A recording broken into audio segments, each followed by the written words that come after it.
MP আনার হত্যাকাণ্ডে ব্যবহৃত 3টি মোবাইল ফোন উদ্ধারে শহরের পায়রা চত্বরে আনা হচ্ছে গ্রেপ্তারকৃত কামাল আহমেদ বাবু ওরফে গ্যাস বাবুকে। শহরে অতিরিক্ত পুলিশ মোতায়েন করে কঠোর নিরাপত্তা বলয় তৈরি করা হয়েছে। ঢাকা থেকে এসেছে মামলার তদন্তকারী কর্মকর্তা সহ একটি বিশেষ টিম। শহরের পায়রা চত্বরে নির্দিষ্ট এলাকা ঘিরে ফেলা হয়েছে। একই মামলায় গ্রেপ্তারকৃত ঝিনাইদহ জেলা আওয়ামী লীগের সাধারণ সম্পাদক সাইদুল করিম মিন্টুর স্ট্রিট মার্কেট পিপিলিকার পেছনের ডোবায় নামাতে প্রস্তুত করা হয়েছে ফায়ার সার্ভিসের ডুবুরির দল।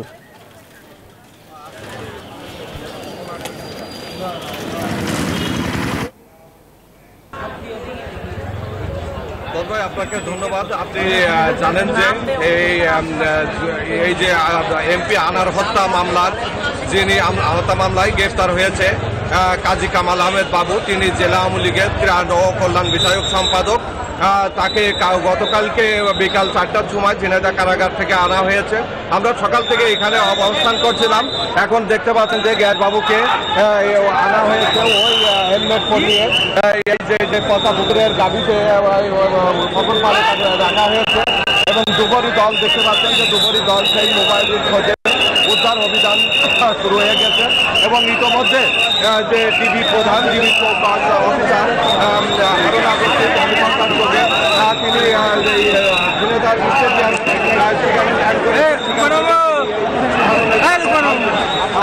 এখানে আপনারা দেখতে পাচ্ছেন যে উৎসুক হাজার হাজার উৎসুক জনতা এই পুকুরের চারপাশে ঘিরে রেখেছে। হাজার হাজার উৎসুক জনতা এই পুকুরের চারপাশে ঘিরে রেখেছে। তাদেরকে করতে এবং তাদের চেক দিতে প্রশাসন হিমশিম খেতে হচ্ছে। দেখতে পাচ্ছেন যে এখানে হাজার হাজার দর্শক এখানে ফেলে রাখা যে মোবাইলটি কিভাবে উদ্ধার হয় সেই পুকুর পাড়ে হাজার হাজার লোকজন এখানে জড়ো হয়েছে এবং